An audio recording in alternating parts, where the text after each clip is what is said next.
Yung mga Diskaya-owned contractors na revoke na yung license, di ba? Ilan yun? I have Oh, to yeah. 9. Ilan na revoke? refer, Ano Madam bang Chair, to nakakaalam sa the inyo nitong mga information? I'm handling a different matter, Madam Yeah, Chair. but you're Mr. answering Senator. kasi kaya sino pwedeng sumagot? The Senator, actually, the director of the one handling it is not here now, but Yes, Who's the PICAP one- is here. Who's on Check. top of this? Hindi, It's we your have someone department, Secretary no, when they Roque. moved it to us, we have someone on top who really checks on it. But what I know is na-revoke na yung But license who's in nila. charge, Secretary? But he needs Si to be on top. Director Marco Maat. Why is he not here? Madam Chair, the Secretary of Trade and Industry sits as the chair of the SIAP. And the Secretary has designated our Legal Service Director, Attorney Marco Maat, to be her alternate in the SIAP. For today's hearing, Madam Chair, Mr. Chair, Director Maat is undergoing his gabay training under the CES program. Which is So, infinitely more important than your budget. Is that correct? unfortunately, so You want your budget? of course, Madam Chair, of course. But I have the answer, Madam Chair, to the different corporations owned by the Discayas whose licenses have been revoked. Saint Gerard po, Alpha Omega, Saint I Timothy. know there are 9 of them. Yes. So have they been revoked, Yes, they've been suspended, revoked. penalized? Does anything Yes. happen? Their licenses have been revoked, Madam Chair. No penalties imposed. Stop business lang. Anyway, you can report exactly what action's been taken because clearly there's not been very much. Madam Chair, Yes, Chair. ang dahilan dyan sa pag-revoke because they were colluding, tama? Is that the reason? They were colluding with one another? Alam mo, kung walang makakasagot, Madam Chair, let's defer the budget of... I think we should defer DTI. This is ridiculous. I'm not getting any answers. kung walang nakakasagot, Napagod wala na yung ako eh. officer in charge. Apologies, Madam Chair and Mr. Chair. Actually, we have our OIC Director for PICAB, Engineer Sergi, present. We profusely apologize for the lack of answers coming from the PICAB and SIAP. No, it's As not just mentioned- PICAB, it's DTI in general. I'm having infinite difficulty. Engineer Sergi is our OIC for PICAB. Okay, whatever. Yes, Engineer Sergi. Yes, you're recognized. Diba, they revoke because they were colluding with one another, diba? Yes, sir. Yun ang nakita namin sa Blue Ribbon eh. Yes, sir. So, in other words, ang defense naman ni Diskaya, nagpalit raw sila ng ownership. Diba? Pero nakita rin namin na mga anak niya pa rin yung pinalitan niya, mga pamangkin, mga pinsan. So in other words, wala nga si Diskaya doon, pero nandun yung mga relatives niya. The Yes, point sir. I'm trying to make is, do you expand your due diligence of contractors to even mga kamag-anak, mga kapatid, mga anak, or tinitignan niyo lang on face value yung mga shareholders? Kasi alam na natin yung modus nila, ta-transfer lang nila sa anak nila, tapos maglalaban-laban sila. No, so did you change your policy? Because ganyan yung modus nila eh. If you don't change your policy, after pag tumahimik na ito sa media, balik ulit sa dati. That would be one of the improvements that we will be suggesting to the new board on the composition of the stockholders of the different companies. Yeah, but you should do it fast because every day there's bidding going on. We don't even know kung nangyayari ulit yan ngayon eh. Yes. Napakadaling magkulud eh because bibigay ko lang sa anak ko. Ibang kumpanya na siya, laban tayong dalawa. So ama at saka mag-anak, naglalaban, ibang kumpanya. That is possible, Your Honor. No, that happened. What's Yes, sir. happening? That happened. That's why you revoked the license, diba? Yes, sir. Yes, sir. So We revoke. my question is, may policy na ba para labanan ng ganyan? That would be the suggestion or proposal to the new board, of the new Yeah, but we PICA need board. to act fast. Yes, sir. Revoke nyo, wala naman change in policy, walang reforms. Mr. Chair, ito yung problema. upon review of the PICAB online license, yung Wawaw Builders, in spite its perpetual lifetime ban sa DPWH, buhay na buhay pa rin ang kanilang PICAB license. Hindi naman ininto. Andun pa rin sa online, tinignan lang namin. The same website also lists the license of Sims Construction with a perpetual lifetime ban, di ba, sa Public Works, yun ang sabi sa atin. It just expired in October. Wala naman revoke. No action taken by DTI or SIAP. Once the new board will be reconstituted, we'll be recommending for the revocation of the license of Sims and Wawaw due to license lending. So you're saying Sims, whose license has expired, hindi na nila pwedeng i-renew? Kasi hindi naman revoke o sinuspend ninyo. The license will be revoked once the new board will be reinstituted. Yeah, but in the meantime, until there's no such new board, they can actually renew it.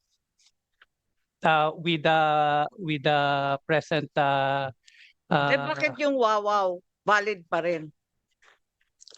Yung Wawaw license, valid pa rin siya eh. Nandun pa, nakalista sa inyong it's still in website. the website, but we will be revoking the license once the But new you board will be- haven't done so yet. because there's no PICAB board yet, sir, ma'am. Board members for people. Kasi sila lang ang makaka-revoke. Sila rin ang makakabigay Pick-up ng board? three. Tatlo lang ba yan? 3 members. So we're just Tapos waiting yung for their tatlo, all appointment. three resigned. All 3 resigned po. And then SIAP cannot jump in and take No, action? It has to come from the PICA board, Ganun even ba? pag-revoke and Ganun ba pag yun? ano. So what's the purpose of SIAP when you cannot take any action whatsoever? Ano pa silbi niyan? Wala kayong magawa sa PICAB. Madam Chair, in the recent meeting, Bakit tayo may layer ng SIAP? Kung yung SIAP, hindi naman na-involve sa PICAB. Rubber stamp lang ba yan ng DTI? Hindi naman yata magandang pakinggan yan. we're just following the law, Madam Chair. The law, applicable law, placed the PICAB under the SIAP, supervision of the SIAP. Yes, So, but certainly erring members will come under your supervision. So you have a right to supervise. yes, It doesn't mean you abandon. Supervision isn't abandonment, surely. yes, Madam Chair. In the recent meeting of the SIAP board, there was a move for the SIAP to temporarily take over the functions of the board members para hindi po mapilay. However, Kaya nga napilay na nga, yung tatlo, wala na. So hindi ba dapat mag-bolt in yung SIAP? yes, Madam Chair, that was just last Friday, but there was an objection from one of the members of the SIAP board, and we are addressing this concern, Madam Chair. What was raised, Madam Chair, was ultra vires daw. Wala daw authority yung wala daw authority yung SIAP. Pumayag kayo? Hindi ba gross negligence yan? We are addressing the Ultra vires, that's square within your charter. yes, Madam Chair. We're addressing it, Madam Chair.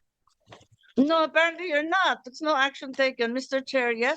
So what mechanisms are in place now under SIAP or PICAP to screen or disqualify erring or incompetent contractors? Kasi sabi nga ni Chair, pumapasok pa rin ang kontrata. Baka andyan pa rin sila. Antay kayo ng antay ng 3 PICAP. Antay tayo ng antay ng panibagong mga IRR or whatever rules. In the meantime, we're all waiting and this is carrying on. Paano ba to, Asik Valdez?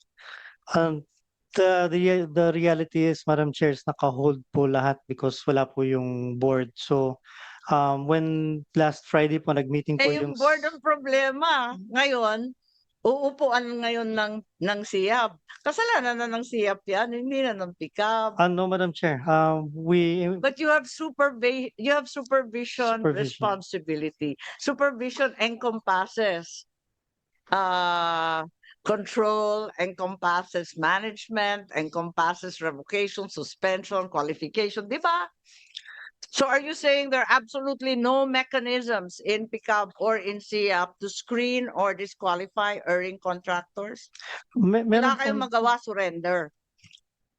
Meron po, Madam Chair, but again, Madam Chair, yung reality po is naka-hold po because wala po yung board. But then, mag-swoop in na po yung SIAP, Madam Chair. It's just that nagkaroon lang po ng konting hitch. This was just last Friday, and we are addressing it, Madam Chair. And we will report to your office, Madam Chair, on the status. No, I think more important than reporting, you have to do something. Ako, Chairman, paano ba yan? Madam Isa Chairman, pa, yes, Chair. just to make a suggestion ko, Secretary, alam naman natin napakadaling gumawa ng korporasyon dito. Ibaband mo si St. Timothy, yung mga corporate, yung mga board niya, I'm sure they'll find mag-incorporate na naman yan, baka some saints, no? Baka ibang santo, basta St. John, no? Pero the same shareholders. Ang suggestion ko, i-band nyo na rin pati yung mga shareholders. Pag may mga shareholders who will put up a construction company at na-detect ng PCAB, the same shareholders na binand ninyo, dapat hindi na sila pwedeng sumali sa government projects. Kasi napakadaling nakikita ko ito after may lull period sa media, magpo-form na naman sila ng construction company, sasali na naman sila ng government projects. So part of your review, pag nakita nyo sila, whoever connected dun sa St. Gerard, dapat hindi na pwedeng sumali. Iakyat nyo pa to the directors of the company, even officers of the company, no, as indicated in their general information sheet, para talagang bawal na sila sumali sa government projects. Kasi napakadaling mag-set up ng companies dito sa atin. Alam mo naman yan, Secretary. Diba? So may work around eh. Yes, Senator, we'll do that. Thank you. Okay, but I find it difficult to believe that your responsibility of supervising does not include, in addition to guiding and instructing, also correcting the members of PCAB. Yung sinasabi ninyo that everything is on hold is very difficult for me to believe. Also, COA has a very dismal outlook on PCAB and SIAP because your contractors' license fees are not being collected. Nako, pera na, naging bato pa. 258 million is uncollected as of year end. COA is complaining. Bakit hindi kinokollect ng SIAP at PCAB? Maliban pa sa katutak na kalokohan sa pangongontrata, hindi pa nagbabayad? Madam Chair. Yes, Ms. Gacho. Ang laki ng pera, 258 million. Actually, Senator Joel Villanueva is present. Yes. Madam Chair. Actually, Madam Chair, we are already starting collecting the uncollected or Pero ang tagal na po back fees. nito, 2022, nakaligtas sila, walang bayaran. Sa Uh, bilyon-bilyon